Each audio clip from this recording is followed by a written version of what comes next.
Oklahoma, they broke the ice in the Sooner State in the 2026 recruiting class. Let's talk about their latest commitment coming up next here on Locked On Sooners.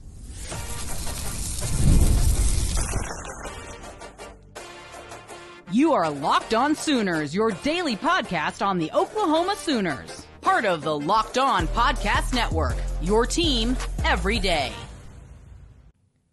Again, thanks for making Locked On Sooners your first listen every single day. Shout out to all the everydayers out there. Tune in and subscribe to the show wherever you get your podcasts. We're part of the Locked On Podcast Network, your team every day. Jay, the Oklahoma Sooners broke the Sooner State ice in the 2026 recruiting class, finally getting involved in the OKPREP agenda, landing 3-star wide receiver Xavier Okafor. Dang it. I had it before the show. I promise I had it before the show. Okwufulueze. There it is. Okwufulueze. Yeah. ZiZi. Big time potential. Take it away, Jay.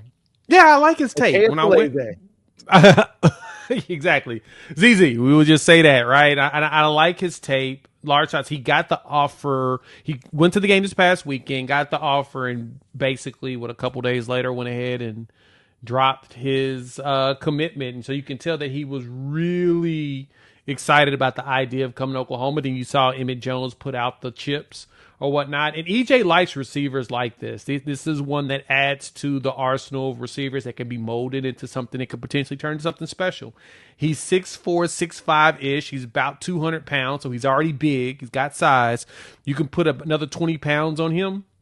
He could be a massive threat down the field, across the middle. Like, he plays all of that. Like, I know right now the one player we're ready to see transform, that has transformed their body, that we could probably see something out of in the next year or so, is Ivan Carrion, who's a big 6'6" wide receiver, roughly 230, that's also got speed and power. ZiZi is kind of one of those. When you watch him play at Rejoice, he looks like a man amongst boys. Granted, it's to a ball, but he looks like a great project, someone that could develop into something really special, or just someone that could be consistent. The hardest thing we've dealt with here has been injuries. Now we need Emmett Jones to get one of his current guys developed, which we probably will see this year. But I think that he's one that in like 2 years, everybody will be like, man, that was a steal. Yeah, Okwufulueze, he's got the potential to develop into something that could be really special. The size is there. The hands are fantastic. You go watch the highlights, and he literally just snatches the ball out of the air, like with relative ease. He's catching it above his head, back over his right shoulder, back over his left shoulder. Just really, really good hands, natural hands catcher. He also plays cornerback for Rejoice. And again, a guy with natural instincts to break on the football and go make a play. He's going to play wide receiver for Oklahoma. But the fact that he's got those cornerback instincts as well is an intriguing combination for a guy that plays wide receiver, because he's going to be able to understand a little bit more what a cornerback responsibility is going to be, having played the position a little bit. So again, good route runner, good athleticism, good agility, good hands, good size. It's a really strong foundation for a kid like that. Now just has to go and prove it against Oklahoma competition when he gets into spring ball this time next year, or to fall camp next year. Like, that's when the real prove it time comes for a kid like this. But he's got everything that you could hope to have in a developmental wide receiver.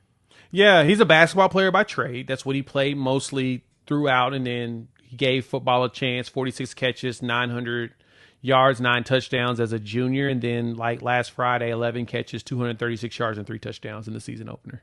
It's kind of stupid if you really think about it. Regardless, I mean, if the talent is there and he's able to do that against a lot of people, then yeah, obviously he's going to have a challenge going up, but he's got the build for it. It's not like we're talking about a guy that's 6'4", 170 pounds. We're talking about a dude that's verified per Parker Thune over there at OU Insider and the Rivals team. They probably did the actual measurements at a camp, and he was actually at a Brent Venables camp. So I know OU has their actual measurements. So I'm thinking they are very much sold on him. So, but at 6'4", roughly 200 pounds, that's a good foundation to start with. I think Nic Anderson came in roughly around that size. He got himself to about 220. Even. Right. Yeah, I think he actually was. I think he was more in the 180s. But, I mean, he's 6'4", 220 now, and if you've got enough speed and you got the technique down, dog, you could be something special. Remember, Nic was a 3-star as well, and when he was healthy, dude was special. I've heard a whole bunch of national people talking about him. They're wondering when, if he's going to ever get back to being healthy. I haven't heard anything about ZiZi having injury issues, knock on wood. I think we're good to go there. Yeah. Xavier Okwufulueze just, I think, is one of those players that people are going to write off because of where he plays football, the 3-star rating. But let's go down the offer sheet a little bit. So Oklahoma, TCU, and former Oklahoma Sooner great Malcolm Kelly coming after this kid. That should tell you something. That TCU has developed some really nice wide receivers. They believe that he could become something special at the collegiate level. Arkansas, Boston College, Kansas State, Oklahoma State, Texas State. Don't be sleeping on the Bobcats down there in San Marcos, Tulsa, and Utah. So that's a really intriguing offer list. It's not full of SEC and Big Ten teams, but you've got some high-level Power 4 teams on that list that think that he can make the jump from Rejoice to the collegiate level and go make an impact. So who am I to say that he can't? They believe he's got the mentality, he's got the work ethic, he's got the ability to go and develop into something that can be not just functional, but actually contribute to a college program. No, I totally agree with you there. That's what you want. And the class is not going to be the class is going to be divided up depending on where they need people to play borderline immediately. Like we talked about this before. Jake Krell is one of our bigger commitments. And for us, it's like, hey, you're probably going to play in a 2D next year immediately. Yep. We've got a lot of young players in a lot of positions. Remember, we're still pretty young, luckily. And and the classes we've had over the last few years were pretty solid to where bringing a lot of experience going into, especially next season. 27 is where you're going to start seeing a lot of your final top players really around. And I think that 27 class, because of how full of talent it is, and I believe the staff likes it a lot more in comparison, they're going to go all in that class. And you may see a bunch of money being spent for players that we can hope can play like immediately. So that's the second wide receiver that Oklahoma's earned a commitment for in the 2026 recruiting class, Daniel Odom being the other one. Okwufulueze, he's the number 8 prospect in the state of Oklahoma. I think that's pretty solid in considering the level of football that he plays.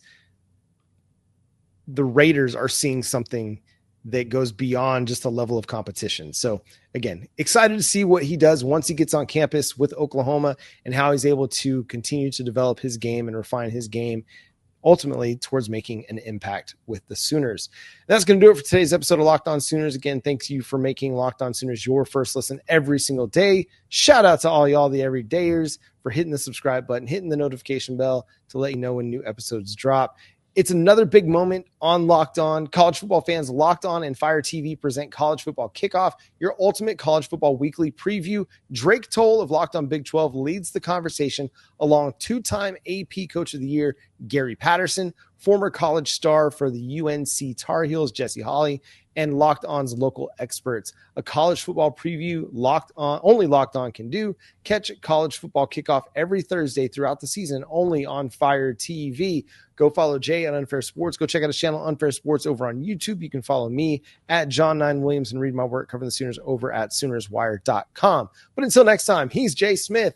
I'm John Williams. We'll talk to you then. Boomer. Sooner.